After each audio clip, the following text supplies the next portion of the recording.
At this point, I've received a lot of comments asking how I uncompress these Ocarina of Time sounds, how it's even possible, what are the steps, how can people replicate it for themselves?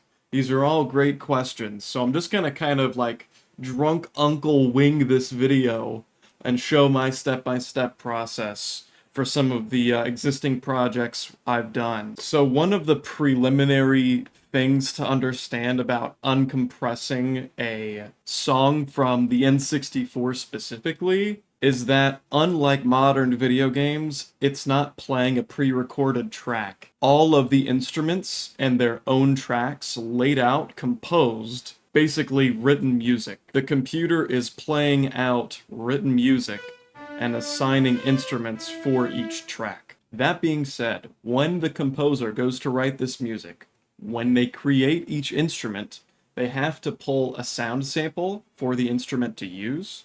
That's where the compression comes in. Because of the N64's very low memory, they have to compress the original sound samples into a smaller size. That specific part is where a lot of the confusion and lies with creating these instruments. So here's how I'll visualize it. This right here, this is the string instrument that Koji Kondo would have made for Ocarina of Time. Over here you can see he's dictated a range for each sample of that instrument to use. So he has 3 different recordings. He has a strings low note, he has a strings mid note, then he has a strings high note. So depending on what key is played, it will play a different sound. That's why decompression is so difficult, because if you take the original instrument he would have used to gather those samples, you'll get a completely different sounding set of strings, because that instrument is going to use probably like upwards of 30 different string samples, while the N64 uses 3, and they're all significantly lower quality than the original sample would have been. So here's an example of that. This is the original instrument that Koji Kondo would have used to extract those string samples. You can see the range is way bigger than it is on the N64, and it's using triple the samples. So if you were to use that instrument for replacements of the strings on the original track, you'd get a string set that sounded like this.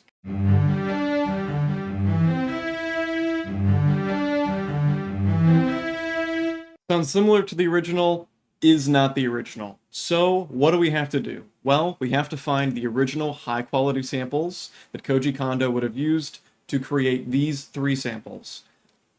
I have to do this entirely by ear. As far as I know, there's not a tool that'll allow me to scan the WAV files and see which ones. You can't even scan the rate, because these audio samples are in 44,000 hertz. On the other side, these are in 32,000. So I can't even match up the WAV files. Basically, what I do is I just go, okay, yeah, that kind of sounds like the mid string. Basically, I take the high-quality samples, I throw them over here, I make sure that they loop properly, I make sure that the beginnings are cut so that they match the original, and then I can extract the instrument. Now that I have the instrument, I can throw it in my DAW and see how it sounds.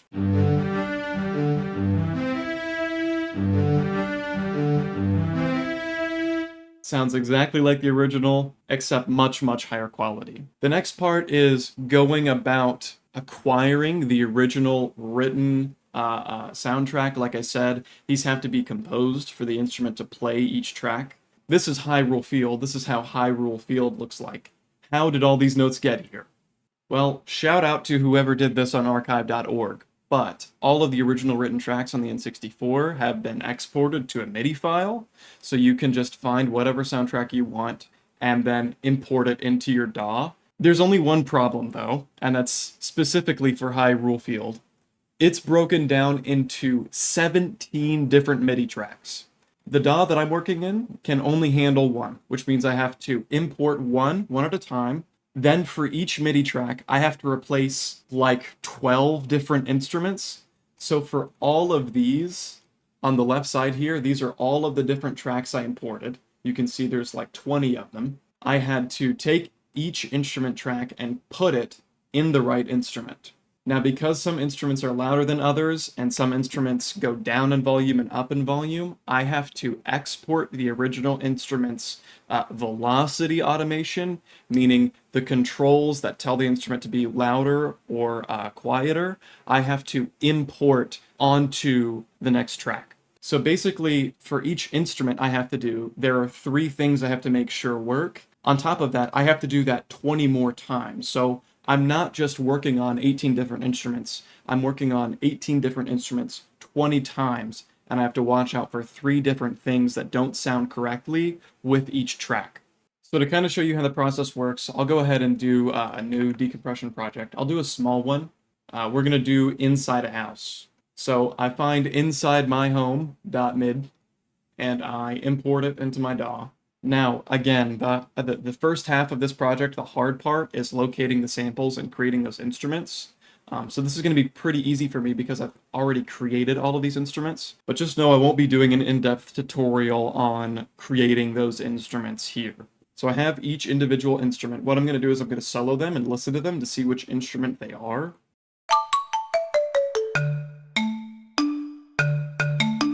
Okay, so that's the bass piz. That's the piz, I call it. So here's my instrument. I'm just going to drag and drop, and then make sure that the octaves are right.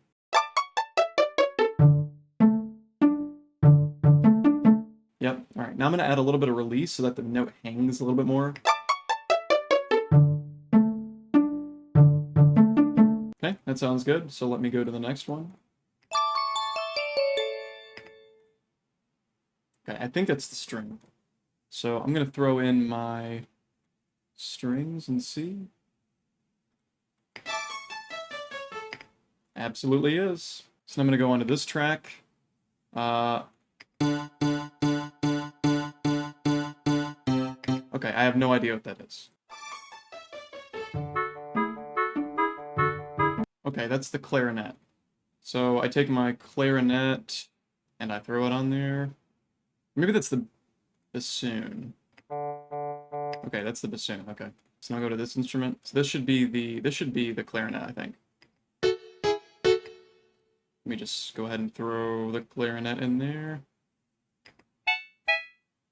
And then I think I'll have to. So now we should have a complete song.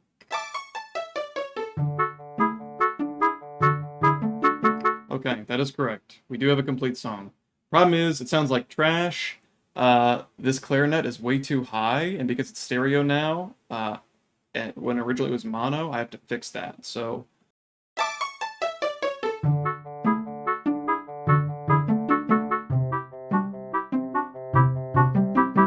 okay, there we go. That sounds good. Now, if you listen to it, it sounds clean. It sounds a little too clean. When you listen to it in the game, there's not only background noise that makes it softer, but there's also reverb to make it kind of sound a little echoey. So what I do is I add a little bit of noise. So when there's empty space or there's not a lot of instruments playing, you can kind of hear a little twinge. I've raised the volume on this noise so you can hear it, but basically this is happening in the background, just really, really quiet.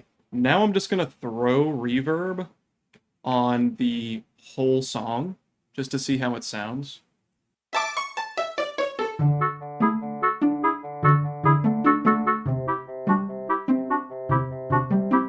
Okay, sounds fantastic. So now I listen to the entire track to make sure there aren't any errors.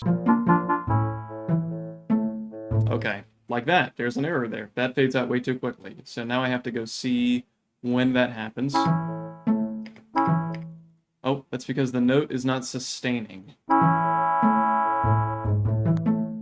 So I've raised the sustain on this so that it holds for the duration of the note.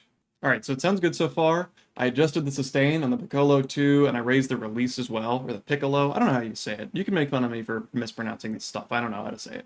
Adjusted the volume on the clarinet. I did a little bit more panning too to kind of increase the stereo, sound more like the original. Adjusted the reverb to make it sound more like it was kind of inside of a room like the original was. Now, in terms of the mixing and mastering, I do mess with it a lot. It is not, it's very, very close to the original. But that's the only creative liberty that I take when doing these decompression projects. I make them try to sound good for speakers, headphones, basic mastering that I would do on all of my like original songs. And so with that, I'm going to put an equalizer on the main track and try and get rid of some of these like more harsh frequencies. All right, now that I've adjusted the equalizer to my liking, we officially have a finished product.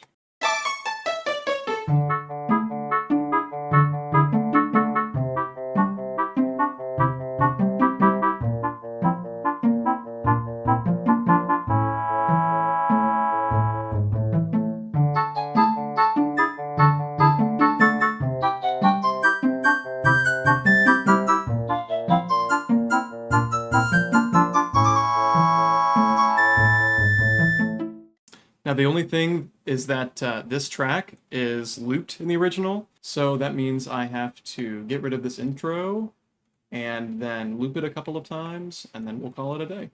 Okay, so I've looped it to about 2 minutes. That's pretty standard for one of these songs, especially one that's going to repeat 5 times. People don't really want to listen to it that much, and if they do, they want to hear it for 10 hours. So we're not going to do that here today. And there you have it. That is how these songs are made. Obviously, there's a lot that I left out, but when you're done, it's incredibly satisfying to listen to. I appreciate everybody enjoying these tracks so much and having a genuine interest in how these are made. I will happily make more videos like these in the future on different topics or different nuances with Zelda music creation, but for now, I will leave it here. Thank you for watching.